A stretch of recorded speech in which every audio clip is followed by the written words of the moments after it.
Right now, you are in a war. It's not with tanks on your streets, not with missiles in the sky. It's quieter than that. It's a war on your mind. Welcome to Decode the Noise. My name is Raul. I work in cybersecurity and information warfare, and I want to show you something uncomfortable but important. Russia and other hostile actors are already fighting us, not just on our borders and battlefields, but inside of our information space, inside our feed, inside of our family's WhatsApp chat and other social media. And they're very good at it. Today I'm gonna tell you a story that's true, it's documented, and it shows exactly how this kind of warfare works. In 2016, in Houston, Texas, two groups on Facebook started posting. One was called Heart of Texas, big on guns, flags, Texas pride, anti-immigration memes, and the other was called United Muslims of America, posting about defending Muslim rights and fighting Islamophobia. Both looked like real grassroots groups. Both built big followings, and then one day, Heart of Texas announced a rally outside of a mosque. "Stop Islamization of Texas," they shouted. And at the same time, United Muslims of America announced a counter-rally in the same place. "Save Islamic knowledge," they shouted. Two opposing protests, same location, same time, and people showed up. They shouted at each other in the streets, and things got really heated. And here's the twist. Later investigations by US authorities, journalists, and researchers revealed that both pages were run from the same Russian troll farm in St. Petersburg. So you had real Americans in real streets yelling at each other, following a script written in another country. That's not a meme war, that's operational. Some of the people there probably went home thinking, I really told them, haven't I? In reality, they just helped someone else's disinformation KPI. So what's going on under the hood? Let's pull this apart and look at the patterns, because these are the same patterns you'll see in your own feed. Pattern 1.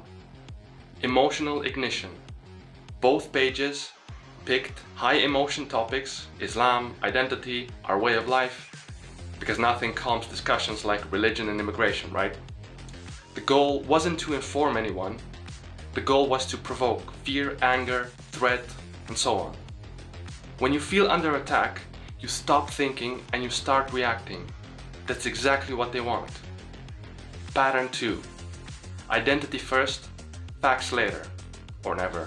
Notice how both pages wrap their messages in identity. Heart of Texas, we are real Texans. United Muslims of America, we are your Muslim community.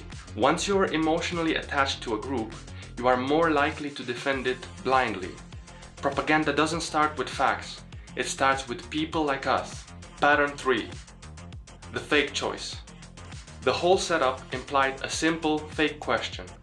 Are you with the Texans or are you with the Muslims? No nuance. No, hey, maybe Texans and Muslims are on the same side here, maybe, that could be the case. Maybe they're friends. Just clean, polarizing line in the sand. So whenever you see a post forcing you to pick Team A or Team B, ask yourself, who benefits if we hate each other? Pattern 4.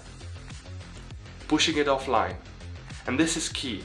They weren't happy with online comments, they wanted real-world action. So they used Facebook events to move people from the keyboard to the pavement. The moment people are in the streets with megaphones and cameras, the impact multiplies.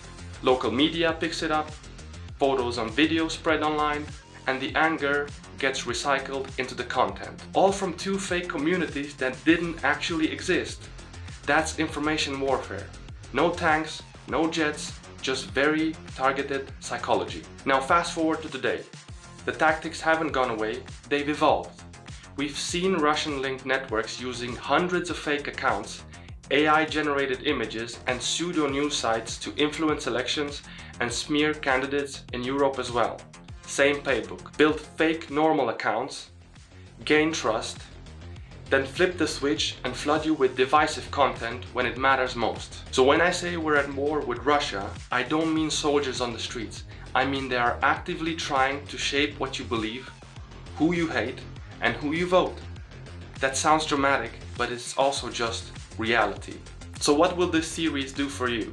This series, Decode the Noise, is about giving you the tools on how to spot these emotional triggers, how to notice when a post is shoving you in a fake choice, and how to recognize when you're being nudged from a concerned citizen into an unpaid extra in someone else's operation. I'm not here to tell you what to think. I'm here to help you see when someone else is trying to think for you. If this story made you look at your feed a little bit differently, good. That's episode 1. In the next episode, we'll take apart more real examples and build your own internal radar so that when the next wave of propaganda hits, it hits a wall, not your brain. Stay sharp. And let's keep decoding the noise together.